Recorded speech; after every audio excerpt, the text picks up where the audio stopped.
L'éthique à Nicomaque d'Aristote, livre 3e, suite de la théorie de la vertu, du courage et de la tempérance. Chapitre 1er. La vertu se rapportant aux passions et aux actions de l'homme, et la louange ou le blâme ne pouvant concerner que les choses volontaires, puisque dans les choses involontaires il n'y a lieu qu'au pardon, et quelquefois même à la pitié, c'est une étude nécessaire quand on cherche à se rendre compte de la vertu que de déterminer ce qu'on doit entendre par volontaire et involontaire. J'ajoute que cette connaissance est indispensable aussi aux législateurs pour les éclairer sur les récompenses et les peines qu'ils prononcent. On peut regarder comme involontaires toutes les choses qui se font ou par force majeure ou par ignorance.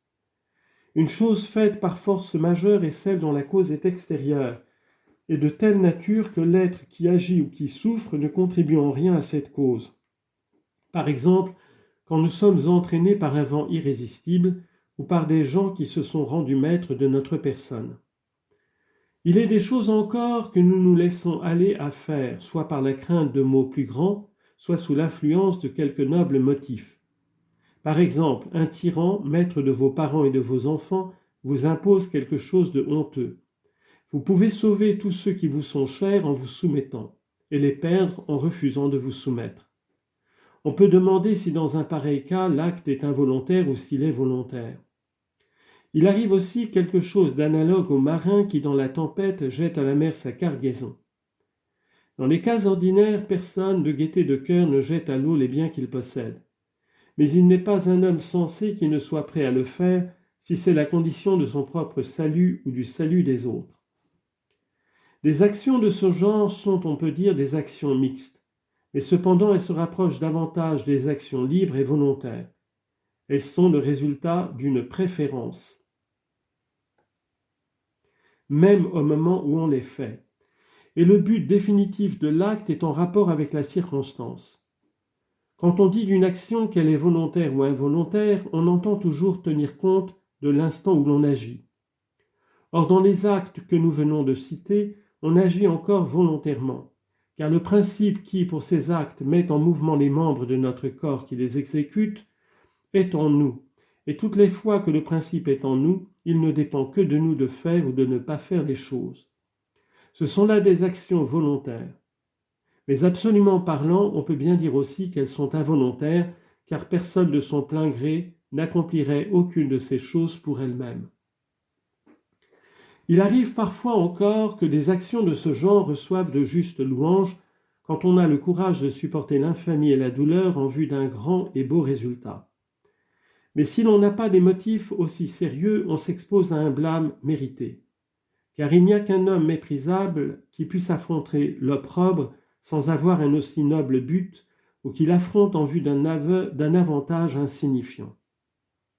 Dans certains cas, si l'on ne va pas jusqu'à donner des louanges, du moins on pardonne à un homme qui fait ce qu'il ne doit pas, dans des épreuves qui dépassent les forces ordinaires de la nature humaine et qui ne sauraient être supportées par personne. Peut-être est-il certaines choses auxquelles on ne doit jamais se laisser contraindre et des cas où il vaut mieux mourir en supportant les plus affreux tourments.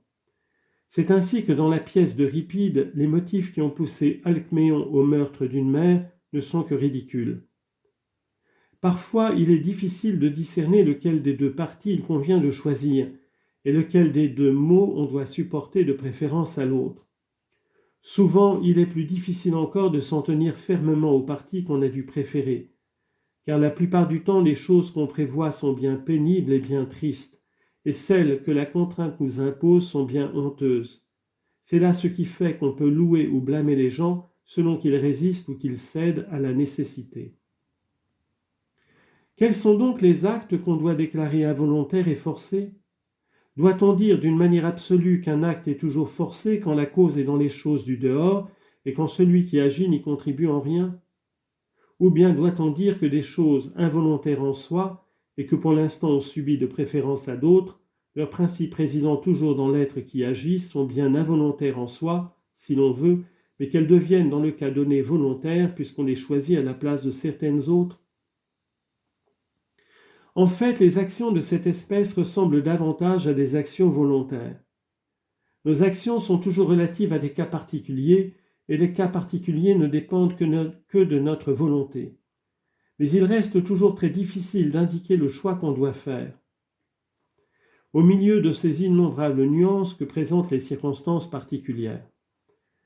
On ne peut pas soutenir d'ailleurs que le plaisir ou le bien nous contraignent et qu'ils exercent sur nous un empire irrésistible. En qualité de cause extérieure, car à ce compte, tout en nous serait contraint et forcé, puisque tous, tant que nous sommes, nous ne faisons tout ce que nous faisons que grâce à ces deux mobiles, tantôt avec peine, si c'est par force et à contre-cœur, tantôt avec un grand bonheur quand c'est du plaisir que nous y trouvons. Mais il serait vraiment par trop plaisant de s'en rendre aux causes du dehors, au lieu de s'en prendre à soi-même quand on se laisse si facilement entraîner à ces séductions, et de s'attribuer à soi tout le bien en rejetant sur le plaisir toutes les fautes que l'on commet. Il n'y a donc de forcé et d'involontaire que ce qui a sa cause au dehors, sans que l'être qui est contraint et forcé puisse y être absolument pour rien.